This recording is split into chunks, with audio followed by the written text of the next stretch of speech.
Kumusta mga bata? Welcome sa Chris TV kung saan marami kayong matutunan. Kaya halina't makinig sa ating aralin ngayong linggo. Simulan na natin sa asignaturang makabansa, Week 3, Day 1, Quarter 1. Ang ating aralin ay tungkol sa interes o paboritong bagay. Mga layunin. Naiisa-isa ang mga interes o paboritong materyal na bagay. Awitin natin ang kantang Bahay Kubo. Bahay kubo, kahit munti, ang halaman doon ay sari-sari, singkamas at talong, sigarilyas at mani, sitaw, bataw, patani, kundol, patola, upot, kalabasa, at saka mayroon pa labanos, mustasa, sibuyas, kamatis, bawang at luya. Sa paligid-ligid ay puno ng lingaw.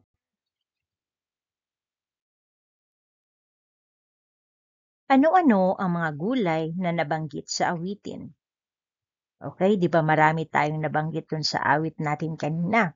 Singkamas, talong, sigarilyas, mani, sitaw, bataw, patani, kundol, patola, upo, kalabasa, labanos, mustasa, sibuyas, kamatis, bawang, luya.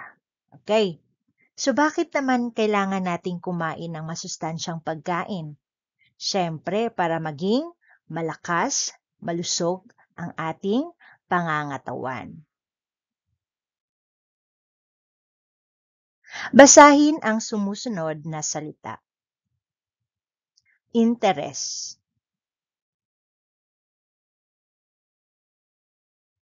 Paborito. Ano nga ba ang ibig sabihin ng interes?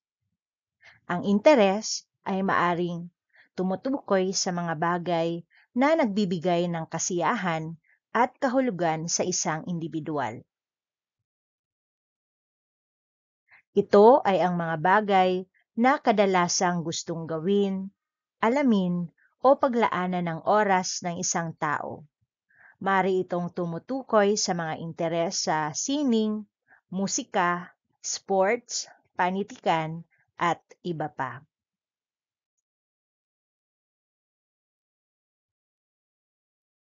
Panoorin ang video tungkol sa ang mga paborito kong pagkain. So dito, ilalagay ko lang sa comment section ang link ng video na ito.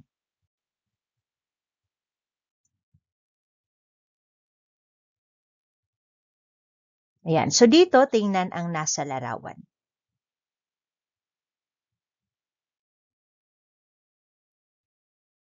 Ano ang pamagat ng kwento? Sino ang pangunahing tauhan sa kwento?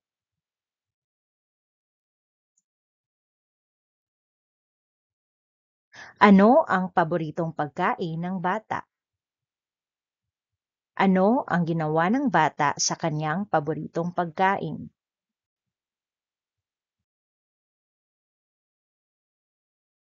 Ginagawa mo rin ba ang ginawa ng bata?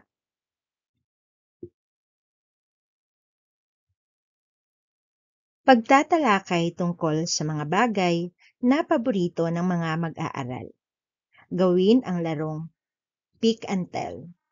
Magpapakita ang guro ng mga tunay na bagay tulad ng bola, manika, bag, at iba pa.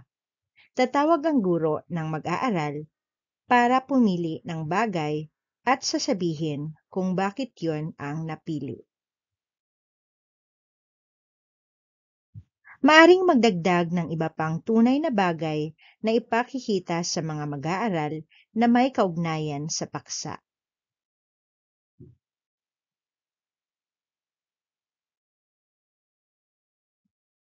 Ano ang paborito mong pagkain? Bakit mo paborito ang pagkaing ito? Ano ang paborito mong kulay? Bakit mo paborito ang kulay na ito? Maari bang magbanggit ng mga bagay na makikita sa paligid na kakulay nito? Itaas ang larawan ng masayang mukha kung ang bagay ay nagsasabi ng iyong paborito. Itaas naman ang malungkot na mukha kung ito ay nagsasabi ng bagay na hindi mo paborito. Una, kulay pula na damit. Kung ito ay paborito mong kulay, itataas ang masayang mukha. Kung hindi naman, taas mo ang malungkot na mukha. Pangalawa, malinis na sapatos.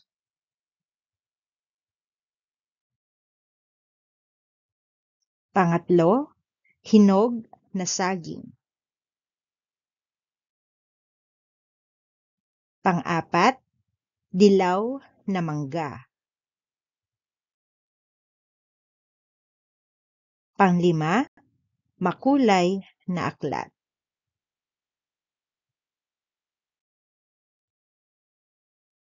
Karagdagang gawain. Magdikit sa kwaderno ng iyong larawan na nagpapakita ng iyong interes o paboritong bagay, lugar o alagang hayop. Isulat ang buong pangalan sa ibaba ng larawan.